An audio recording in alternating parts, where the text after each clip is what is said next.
Okay, everybody got that? Mm-hmm. Great. So this is part 5 of last Sunday's talk. And to begin with, just a little bit about what Rabbinic Judaism is, what I mean when I use that term. So Rabbinic Judaism is based on the term rabbi, which is used as a title for teachers in early rabbinic documents like the Mishnah. The Mishnah was compiled about 200 CE. It's the earliest rabbinic Jewish texts that we have. And in the Mishnah and later writings, the term rabbi is used as a title for the teachers that are being quoted in this literature. So this is where we get the idea of rabbinic Judaism. The term rabbi literally means my great one, but in context, it means teacher. And according to the Gospels, or at least some of the Gospels, especially the Gospel of John, Jesus was called rabbi by some of his disciples. So he was considered to be one of these rabbis, these teachers in the first century. Matthew is a little bit more complicated because the person who calls Jesus rabbi in Matthew is Judas. And there's a passage in Matthew where Matthew tells his disciples, don't let anyone call you rabbi. You have one teacher, and that is either me or it's God, or both are the same, maybe. So the term is used in Matthew, but especially in John, you may remember when Mary recognizes Jesus outside of the tomb, she says, Rabboni, my rabbi, it's a kind of term of endearment.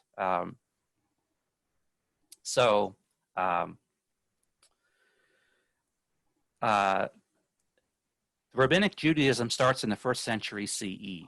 And the reason we say this is because although the Mishnah says that the oral law was passed down from Moses, beginning at Sinai, and it has this Tractate of Avot has a description of the various bodies that passed the law from one generation to the next until it came to the current generation.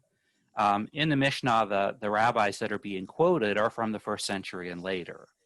So this rabbinic tradition, although it probably stems earlier from the Pharisees and from their teachings, really starts in the first century. And so the rabbinic Judaism is kind of a phenomenon that is really kind of after the destruction of the temple in 70, that this teaching is being propagated.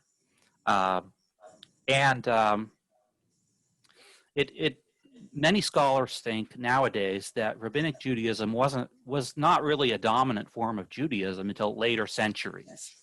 Even though it originates in the first century and the Mishnah has all kinds of information about what the teachers were teaching in the first couple of centuries, most Jews were not rabbinic Jews, were not followers of the rabbis. And it just became more and more common and dominant and until later centuries when it was the dominant form of Judaism. And especially after the 6th century when the Babylonian Talmud was compiled, Jews were studying the Talmud, and this was like the dominant form of Judaism. So Rabbinic Judaism is the Judaism that is practiced today by Orthodox Jews. The Talmud was compiled in the 6th century. The Talmud is a combination of the Mishnah and the Tosefta, and then Gemara, which is commentary on the Mishnah and Tosefta. And that all goes together into the Talmud. And the Talmud is still being studied by Jews today, assiduously by Jews today, by Orthodox Jews today. So it's the basis of Orthodox Judaism even today. So Rabbinic Judaism has had a very long history. So Josh, Mm-hmm. Would the earlier Jewish prophets like Elijah or people like that not have been teachers in the sense of rabbis? That's right, because the prophets are largely uninterested in the law. That is, their message is that good justice and mercy are paramount, and not the idea of how exactly, what are the minutiae of following the law, which is what the rabbis were interested in. In the rabbis, the law is taken for granted, and the whole idea is how do you follow it exactly? And so there's all kinds of details about what can be done and what can't be done on the Sabbath, and how you prepare food and all this kind Right. of Okay. all this kind of thing, right? So if Jesus is a teacher in the sense that he has his own sense of how the law is to be followed, but he's also an heir to the prophetic tradition, Right. which, although the law is not necessarily not important to the prophets, they're interested in sort of the core of what the law is about. And we saw in our first session about Jesus, teaching justice and mercy are paramount, sort of in that prophetic tradition. Okay, any other questions about this? Just the sort of idea of where our texts come from. One of the things that when we get into the rabbinic texts, that first of all, let me say that this is a little bit outside my area of expertise, so bear with me. But when I was in graduate school, one of the things that I learned about was some of the rabbinic texts, but it was not my area of focus. So I have a sort of pretty, not a really deep comprehension of these texts. And when I go into the texts, it's not because I've read through the Mishnah and the Talmud and all that and picked out the texts that are relevant to Christianity. It's more that I've read things that are written on these texts that collect the texts, and I'm quoting from some of them based on these articles that I've read. So not that I'm an expert on the Mishnah or Talmud. But one of the things that we notice when we look at these rabbinic texts is that the relationship between Christians and Jews and Christians is not reciprocal. That is, that the rabbinic texts say far less about Christians than Christian texts say about Jews. So Christian texts are very preoccupied with Jews and Judaism. And part of the reason for that, I think, is that Christians were very much concerned that the Jews never converted, right? Paul already in Romans is agonizing over how many of the Jews didn't accept Christ and how few of them did. So already in the 50s, late 50s, he's agonizing about this, and in a lot of Romans is caught up with figuring out what the relationship. How do we understand these Jews who haven't converted, and what's their relationship with God, and where is God's hand working in this? Whereas for the Jews, the Christians were this small cult, and for the same reason that Jews preoccupied Christians, Christians didn't preoccupy Jews. That is, that not many Jews were converting to Christianity, and so it wasn't a very big concern for the rabbis in the early centuries. Now, you would think that as the centuries went on and Constantine comes along and Christianity becomes the dominant religion in the empire, that Christians would have been more concerning to Jews. And you would find more in the Talmud, which is, remember, in the 6th century, long after Constantine.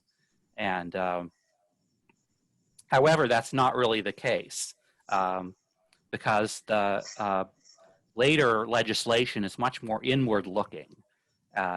It's caught up in the life of Judaism, and especially the Babylonian Talmud is compiled outside of the Christian empire.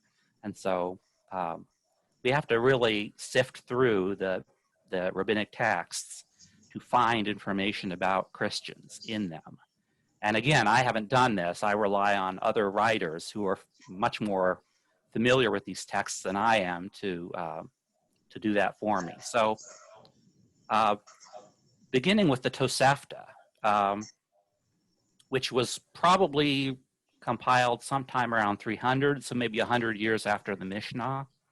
Um, the Tosefta says the slaughter of animals of a heretic is idolatrous. Their food is Samaritan food. Their wine is the wine of idolatrous libations. Their fruits are treated as untithed. Their books are books of magic, and their children, uh, the article I'm quoting translates as bastards. The term is mamzer, which is a legal term in Judaism for someone whose birth is somewhat illegitimate. And so if Christian children or if heretic children are considered to be mamzers, or mamzerim in the plural, that means that only certain Jews are allowed to marry. Only Jews that fall into that same category are allowed to marry them. It is forbidden to sell them or buy from them, to enter into marriage, or perhaps enter into argument, depending on how you translate, with them, to teach their children a trade, to allow them to heal man or beast. So this teaching is aimed at the mean, which is the general word for heretic. However, some of the things within it really say to me that the primary target is the Christians.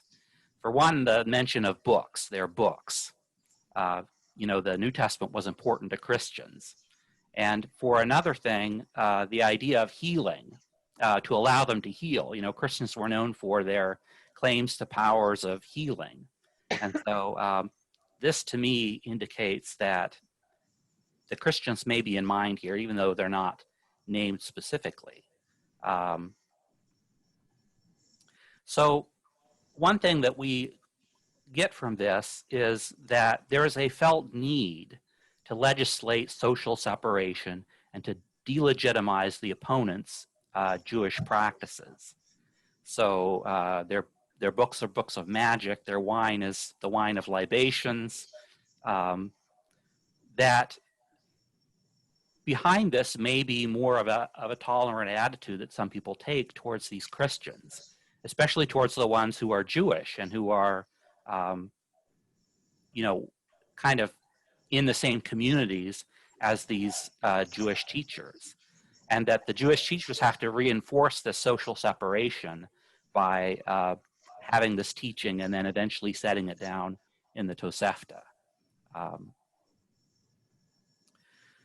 Another one is the saving of books from the fire. So in the Tosefta, again, we do not save from a fire on the Sabbath, that is, the Gilyonim, which probably means Gospels, and the books of the Minim. Rather, they are burned in their place, there in their tetragrammata. So that the issue here is that on the Sabbath, it is permitted to carry, in the case of a fire, books that have the tetragrammaton, or the four-letter name of God, in them to prevent them from being consumed or destroyed by the fire. So this is a sort of an exception to the Sabbath rules, that it's permitted to carry books out of a house or a synagogue or something like that to prevent them from being burned. And the discussion is then, well, if there are these Gilyonim, or books of the Minim, that are at risk of being destroyed, and if they have tetragrammata in them, should they also be carried out on the Sabbath? And the ruling here is no, they should not be carried out. They should be allowed to be burned, even though they have tetragrammata in them. So again, this ambiguity here, right, is apparently these books are in Hebrew and quote the Old Testament scriptures, as Christian books are wont to do, and therefore have tetragrammata in them in those quotations. And so are they holy then? Are they sacred?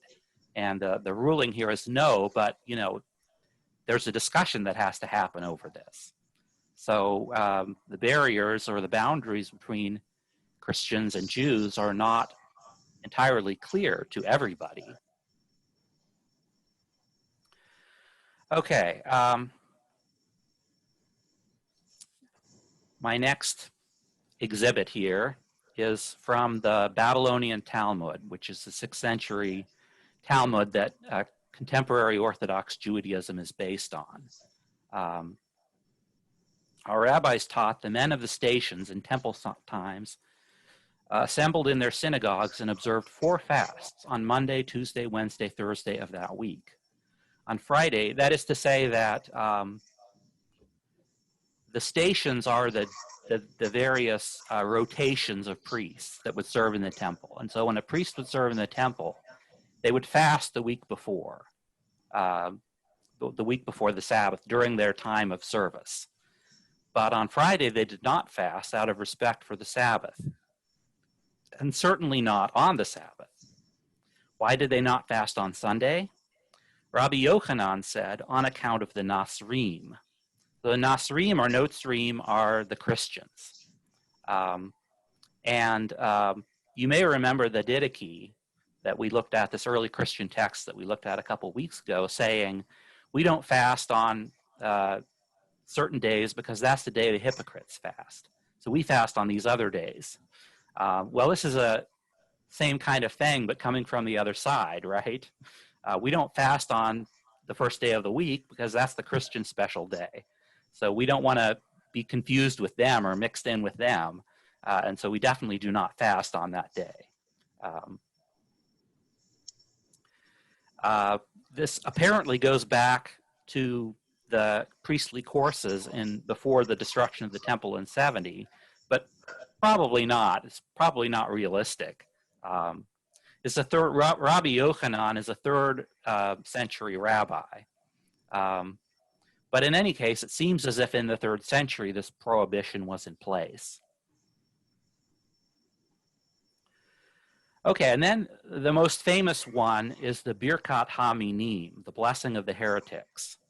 The Birkat HaMinim is part of the 18 benedictions. And according to the Talmud, which, let's remember, is 6th century, so it's looking back way, way before, the Talmud says that this Birkat HaMinim was added to the 18 benedictions in the late 1st century already. This is the earliest version we have, and it was found in a Geniza, a storage place for old texts in Cairo.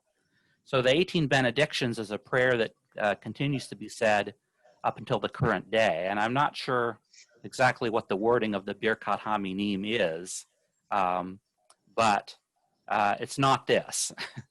But this version of it was found in Cairo in a Geniza, storage place for old texts.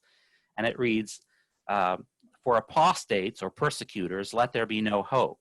And the dominion of arrogance do thou speedily root out in our days. And let the Notzrim, that is the Christians, and the Minim, the heretics, perish in a moment. Let them be blotted out of the book of the living, and let them not be written with the righteous. We have some interesting evidence for this in early Christian writings. Justin Martyr, for example, already in the second century, claimed that the Jews cursed Christians in their synagogues. And then in the early 3rd century, Origen did the same, and Jerome does later. A Christian writer called Epiphanius, writing in the late 4th century, claimed that the Jews cursed Christians 3 times daily, which would be true if the curse was indeed included in the Amidah, or 18 benedictions, since that was recited 3 times in the synagogue liturgy. So we have this Birkat HaMinim evidence from Jewish writings that were recovered from this Geniza, and we also have the evidence from early Christians that about this cursing of Christians in the synagogues. And many people think that this was designed to separate the Notzrim, the Christians who were attending synagogues, from the rest of the Jewish community. That is, by cursing them in the synagogue, you sort of discourage them from attending, right? Or some people would even say it's actually more to discourage the Notzrim from taking a leadership role, because if they led the prayer in the synagogue, they would have to read this curse out loud, and they'd be cursing themselves. And so, and why did they call it, Josh? Why do they call it blessing of the heretics? Well, it's euphemistic, I think. because the Amidah are these benedictions or blessings. And so this one was inserted as another blessing, but it's actually a curse. Okay. Yeah. Okay, so we have this early Christian evidence for it. You know, it's argued back and forth that when this actually might have been added or might have been used. But finally, in the Babylonian Talmud, the conclusion about Jesus is Yeshu HaNotzri practiced magic and deceived and led Israel astray.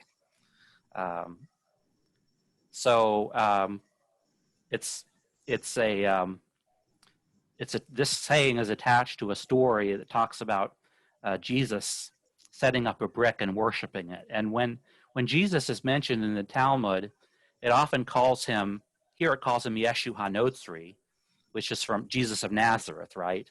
That's why the Christians were called Notzrim, because they were associated with Jesus of Nazareth. But often Jesus is called Yeshu ben Pantiri, and that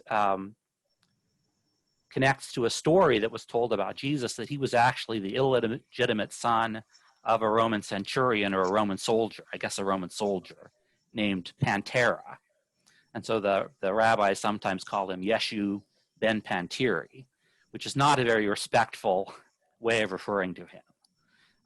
So what we have in the Talmud and the Mishnah, the rabbinic writings about Jesus, is generally disrespectful and critical. But there's this undercurrent, right, that there's this need to separate from the Christians or from the Notzrim, and the need may be prompted by the fact that some Jews were mingling or mixing with the Notzrim, and so they have to be told not to do it.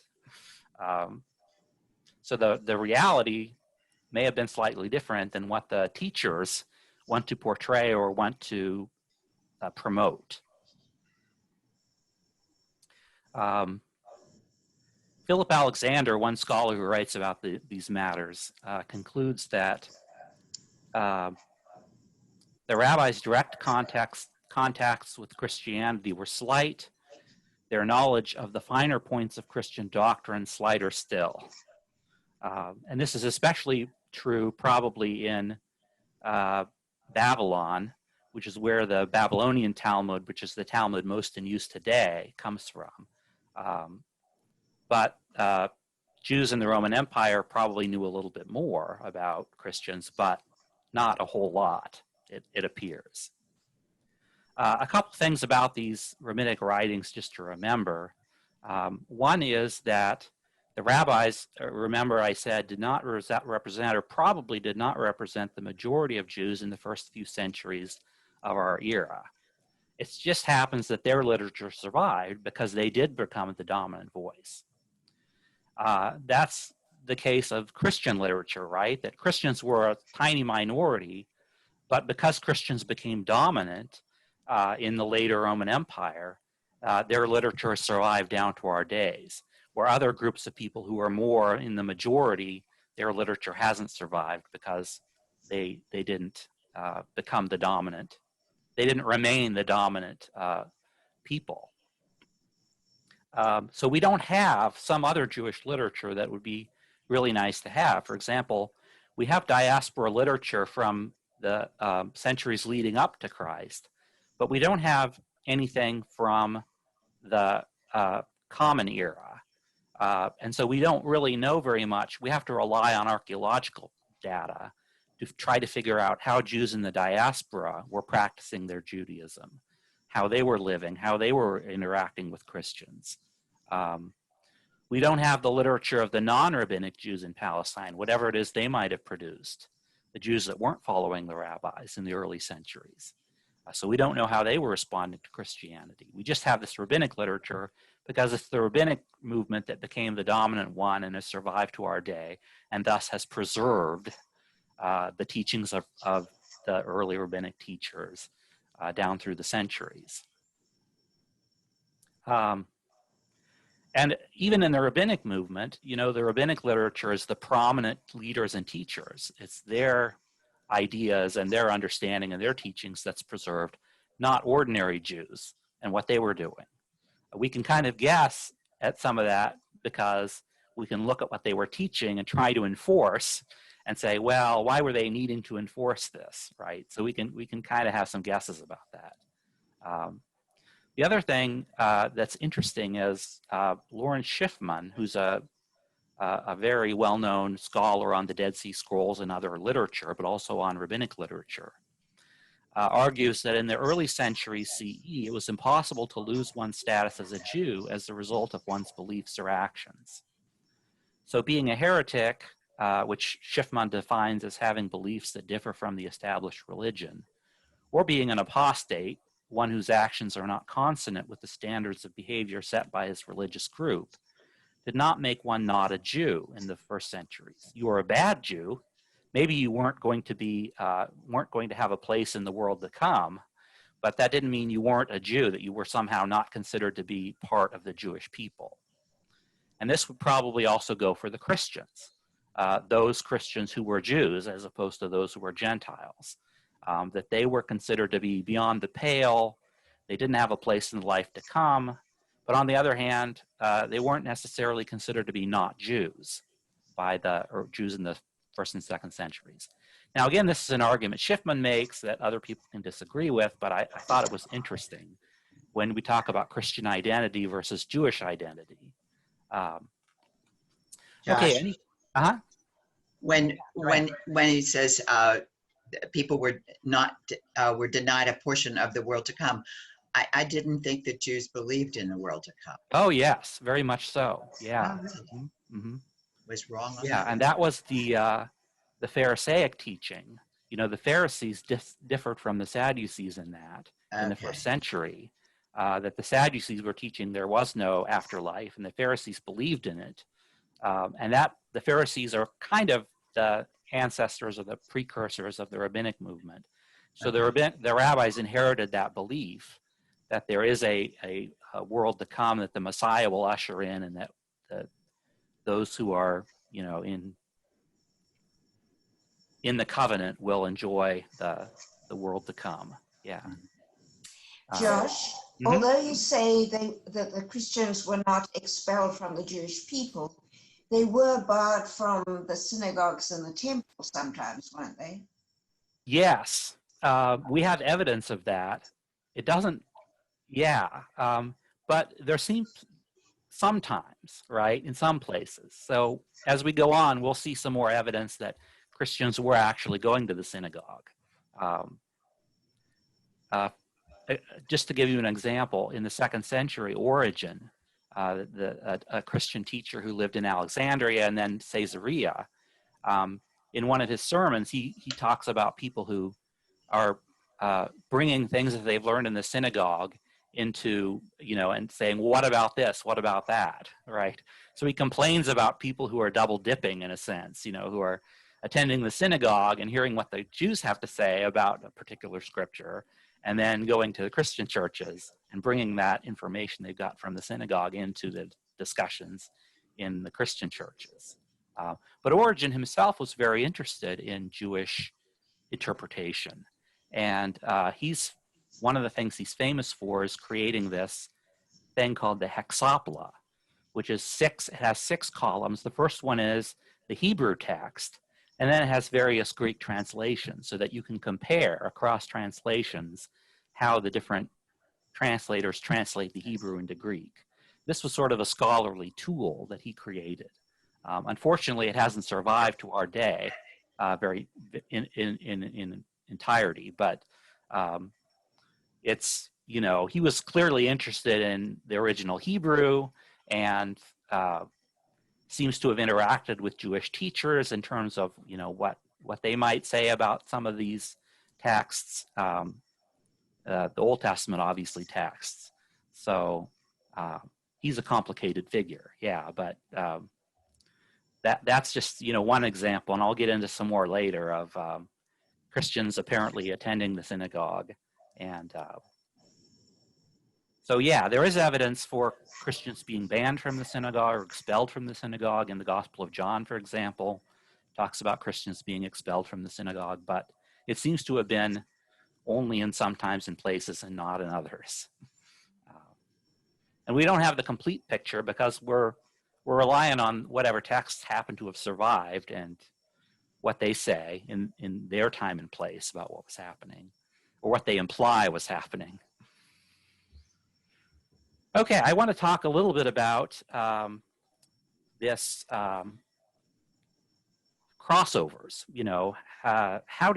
So we saw in the rabbinic writings that there's this need to differentiate or distinguish or practice social distancing, as you might say, from Christians. And the implication is that perhaps not everybody was doing this. I based the title, by the way, every title of every session that we've had is based on the title of a book. And this one is a book called The Ways That Never Parted. And the authors in this collection argue that, there's entanglement between Judaism and Christianity that continues through the centuries, that it wasn't such a neat and clean parting of the ways as is presented by some scholarship. So a couple of examples of this. One is what we call Jewish Christians, or I like to call law-observant Christians. The term Jewish Christians is a little problematical, but it's used very commonly in early Christian scholarship. So, and this is people who are, as we talked about, we were talking about before the session started, Jews for Jesus, people who continue to observe the law, practice the law, but who believe in Jesus as the Messiah. And I want to start with this topic by quoting from something called the Epistula Petri, or the Letter of Peter, probably drafted sometime in the 3rd century, but forged, as supposedly a letter from Peter to James, the bishop, the leader of the Jerusalem church. And it starts out, Peter to James, the Lord and Bishop of the Holy Church, peace be with you always from the Father of all through Jesus Christ. Knowing well that you, my brother, eagerly take pains about what is for the mutual benefit of us all, I earnestly beseech you not to pass on to any one of the Gentiles the books of my preachings, which I here forward to you, nor to any one of our own tribe before probation. For if we do not proceed in this way, our word of truth will be split into many opinions.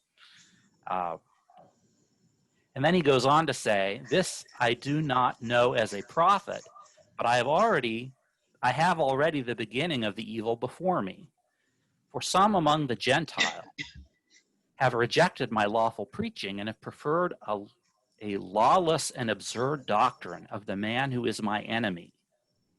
And indeed, some have attempted, whilst I am still alive, to distort my words by interpretations of many sorts, as if I taught the dissolution of the law, and although I was of this opinion, did not express it openly. But that may God forbid, for to do such a thing means to act contrary to the law of God, which was made known by Moses and was confirmed by our Lord in its everlasting continuance. And then he quotes Matthew 24:35, which is also found in 5:18, about not a jot or tittle passing from the law until all is fulfilled. But if they falsely assert such a thing while I am alive, how much more after my death will those who come later venture to do so? So it seems to be making Peter out to be a member of the circumcision faction. And the man who is my enemy probably is meant to indicate Paul, who preaches a lawless doctrine, while Peter teaches the continuing validity of the Jewish law. This letter is attached to what we now know as the Pseudo-Clementine homilies. And these homilies and the letter that prefaces them represent evidence of the existence of Christians who continued to value and live by the Mosaic law in the 3rd and succeeding centuries. Unfortunately, most of what we know or think we know about these kinds of Christians comes from the writing of non-observant Christians who were usually opposed to them. So, we have some documents like the Pseudo-Clementine homilies. They give us a window into the thinking of these so-called Jewish Christians. But a lot of what we know about them is actually heresiologists who think of them as heretics and are describing their practices and beliefs. Justin Martyr in the mid-2nd century, in his dialogue with Trypho the Jew, writes this.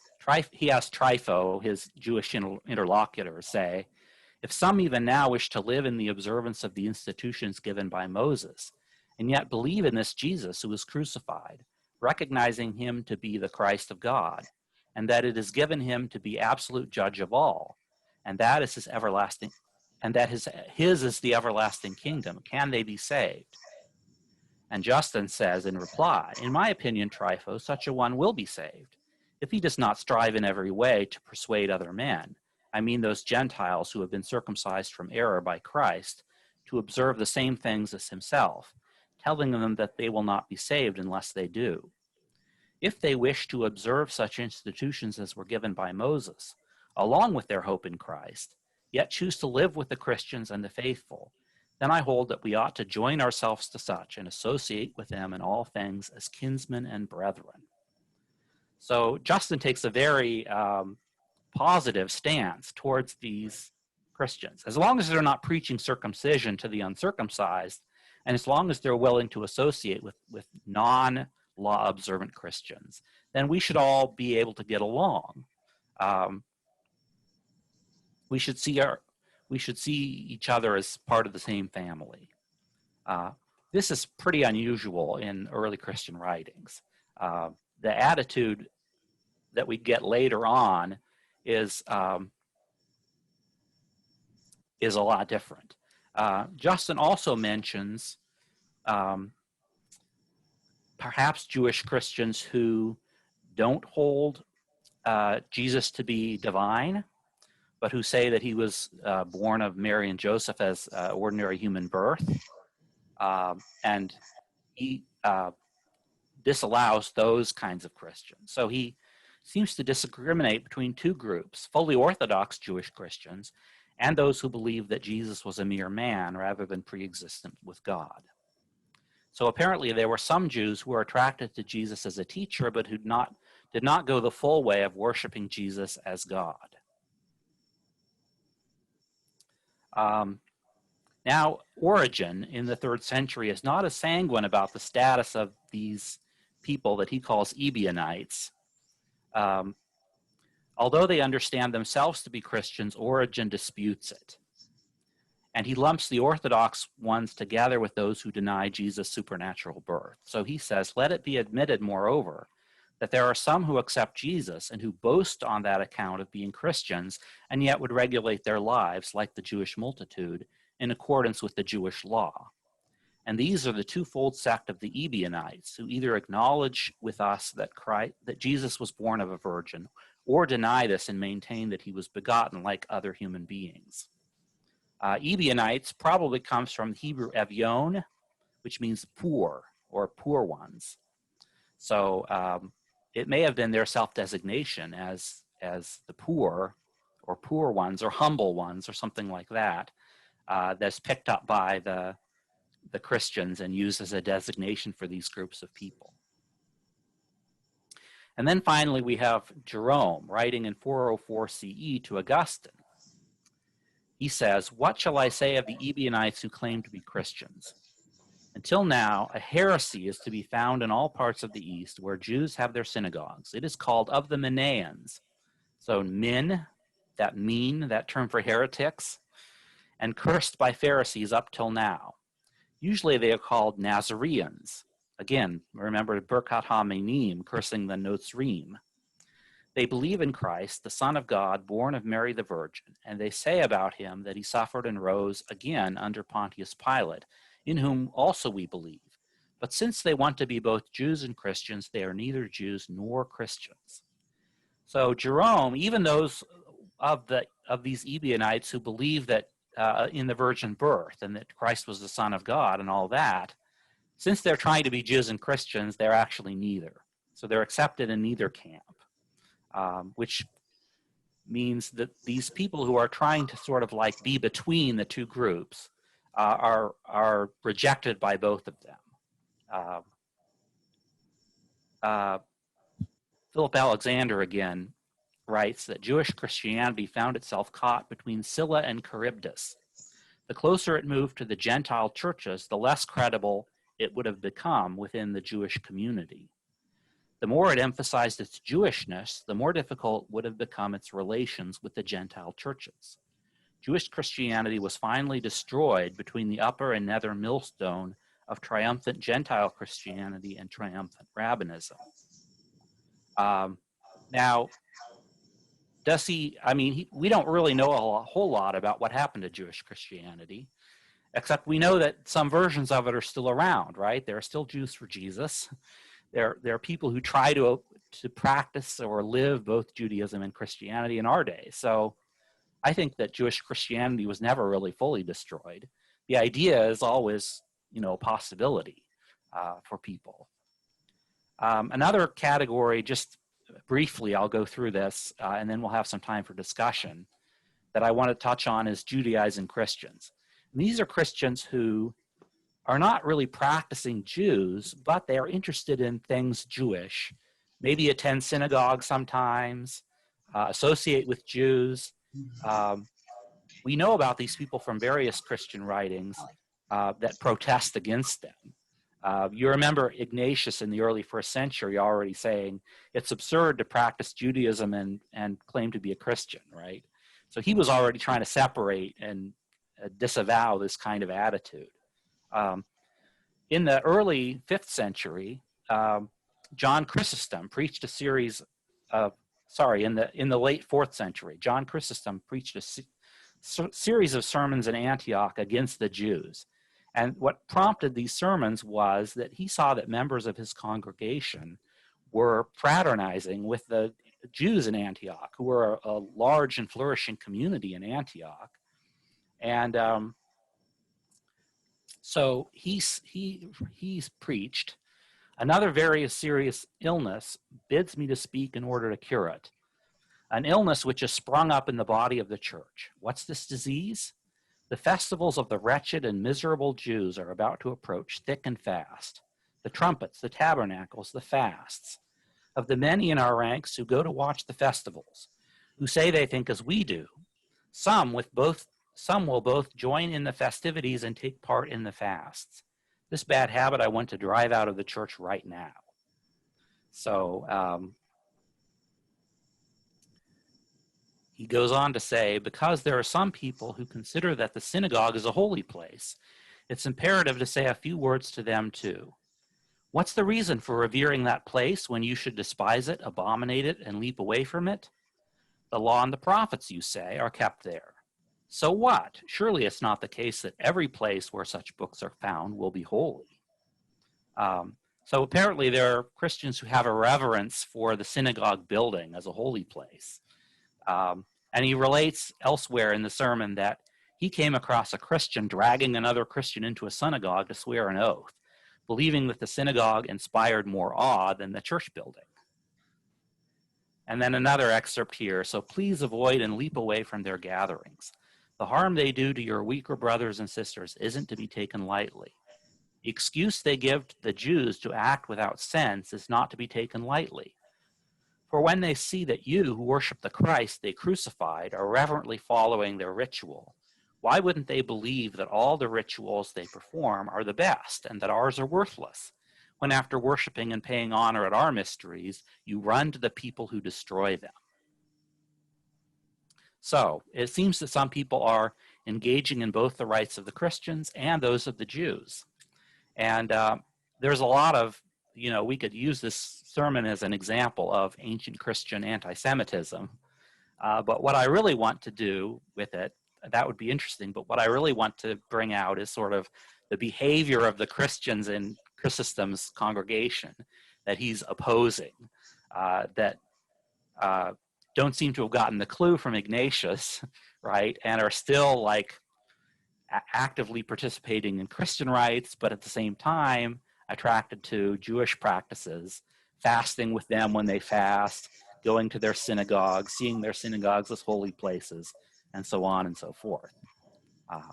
So the separation between Judaism and Christianity was a separation that was argued for and enforced by the leadership, but wasn't always practiced in by the people themselves or by some of the people themselves.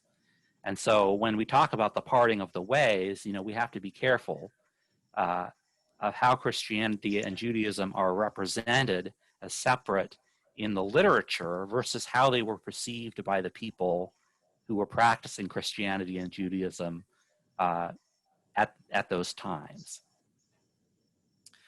Okay, I guess I'll stop there. We have a few more minutes for some dialogue or conversation or questions about this.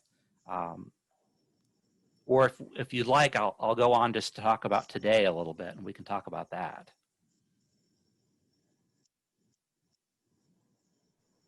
Just one question. Uh-huh. Being cynical, was this partly about money? I mean, if there was a question of tithing, was Mm-hmm. the issue of, well, if they're going to the synagogue, then they're giving their tithes to the synagogue and not Mm-hmm. the church, or vice versa?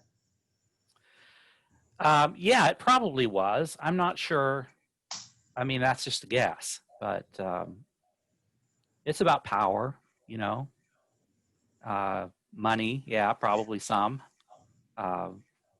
Wanting to control your people and have your people fully, in your system as opposed to the rivals. Yeah.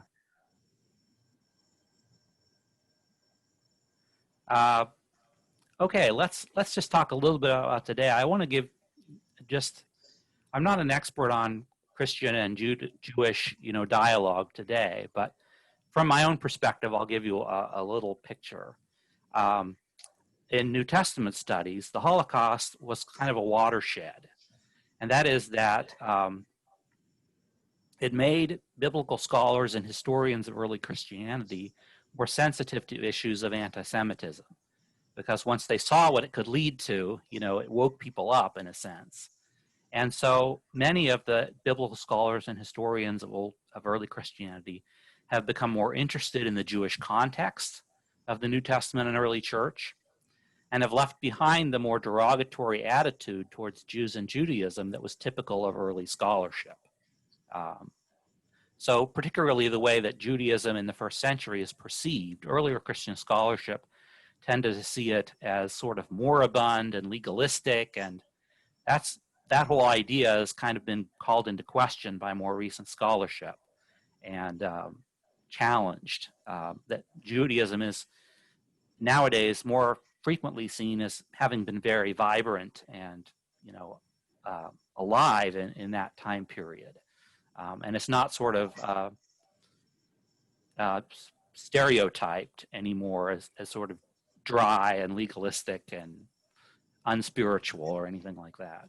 And an interesting flip side of this is that there are an increasing number of Jews who are interested in early Christianity, because it's a movement that is a sect of Judaism, initially emerges from Judaism, and so it's part of Jewish history.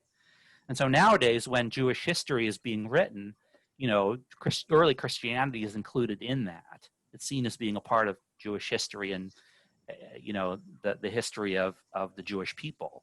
And even there are Jewish New Testament scholars. I have a Jewish annotated New Testament. Actually, it's Rebecca's, but I'm borrowing it. That was edited by and contributed to by a number of these Jewish New Testament scholars who write from a Jewish perspective about these early Christian texts that are kind of half in and half out of, or maybe entirely in, Judaism. And so they're interesting to Jews as such. One of my professors at McCormick, where I went to seminary, was Jewish, one of my New Testament professors. So I've had firsthand experience with this. And some people argue, in addition to affirming the Jewishness of Jesus, some scholars are arguing that Paul must be understood within Judaism as fully Jewish, both in practice and belief. Now, I kind of argued against that in the second session of this class, but it is interesting that there are people who are arguing in this direction, that Paul was an observant Jew from the day he was born and circumcised on the 8th day until the day he died. And his beliefs about Christ have to be understood as a form or a version of Judaism that he has to be understood within Judaism as opposed to being someone outside of it. So the question that this raises for us is, how do we understand the covenant today? And I've been reading recently about Calvin's covenant theology and seeing the continuity between the covenant between the people of Israel and God, and the covenant between God and the church. And baptism of infants sort of takes the place of circumcision. And the thing that I've been reading, talks about the Anabaptists as being sort of a foil to that, that Anabaptists don't believe in infant baptism, and don't, think of there being more of a rupture between the old covenant and the new covenant, which was interesting to me as a person from an Anabaptist tradition. But I would just like to end by bringing us back to what Paul says in Romans about the Jewish people. He says that as regards to the gospel, they, that is Israel, are enemies of God for your sakes, that is the Gentiles. But as regards election, they are beloved for the sake of their ancestors, for the gifts and the calling of God are irrevocable. So that's Paul's statement on the covenant. And it's something I think we need to take seriously in our day when we think about the place of the Jews in the history of salvation. Of course, Paul seems to have thought that, the Jews would all convert and that's how they would be saved. But we know that didn't happen. And so how do we deal with the scripture in our time? And how do we think about Jews and Judaism in our day as Christians? It sort of raises that question.